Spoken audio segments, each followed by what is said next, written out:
Hey everyone, what's up? This is Uri for Guerrilla Poker, and today I'm bringing you a hand between Daryl Go, aka FourSixFour, and Ignacio Morales, aka Nacho, two of the top current 6-max players these days. So without further ado, let's jump into the hand. So Matthew Burr, actually not sure, because I don't know the full name, I'm not completely sure who this guy is. But I've seen him around, so probably a regular. He raises the button. Ignacio 3-bets to 950, normalish size, as always between 4 and 5x when you're 100 deep is fine. And Daryl decides to cold 4-bet to 2100. Now, in terms of what the ranges look like, I want you guys to have a picture in your head. Of course, here Ignacio is going to call, but Ignacio to 3-bet small blind versus button, the range is usually fairly linear, so you take, say, top 16% of hands, and then the range will have, for example, 5s, 6s, 7s, 8s, all the way up to aces, and the ace 5 suited, and all the way up to the best suited aces. So it's a very linear range, similar to a tight opening range. And the cold 4-bet range is similar but tighter, right? So to throw in a cold 4-bet, we're talking these positions, I don't know if it's 9s are better or 8s are better, and then nice suited broadways, the best suited aces. Very, very straightforward stuff, but important to know as the hand goes on.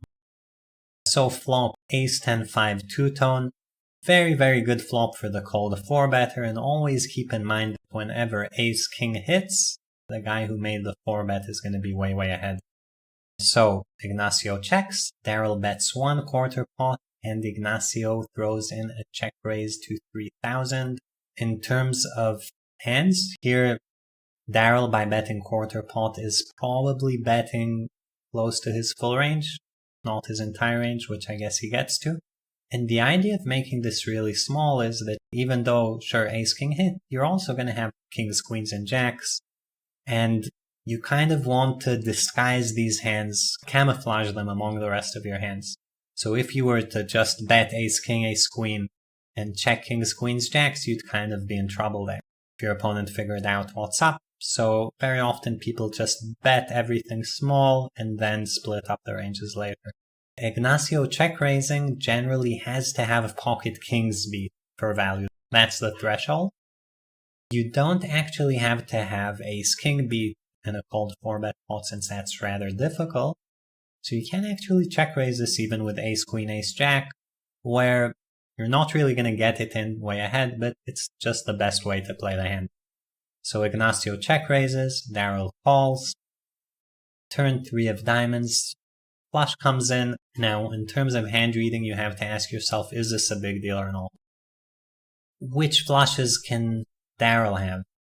The answer would be king, queen of diamonds, king, jack of diamonds, and maybe queen, jack of diamonds. So very, very few flushes. Which flushes can Ignacio have? Well, first of all, he can have the same ones, and possibly he could have something like 9-8 of diamonds, 7-8 of diamonds, 6-7 of diamonds as well. So a few extra ones. Doesn't change too much in those terms, and then it's just like kings, queens, and jacks that we talked about are often turning a flush draw. So I would expect Ignacio to keep being fairly aggro on this card, but he actually checks, and Daryl checks back. River 8 of diamonds bringing in the 4 flush, so at this point, any kings, queens, jacks that had a diamond is now a flush, and, things have shifted around a lot from where the check raise range in the beginning was, maybe ace jack for value, and now that there's 4 to a flush and all your ace jacks are suited, it's actually difficult for Ignacio to even have a flush. He would have to have made a flush on the turn and checked it on the river. It's very hard for him to have a 1-card flush, given he check raised. So his range is going to be, maybe a few traps and mostly a bunch of weak bluff catchers. So Ignacio checks on the river, which I think he should with probably his entire range given this dynamic.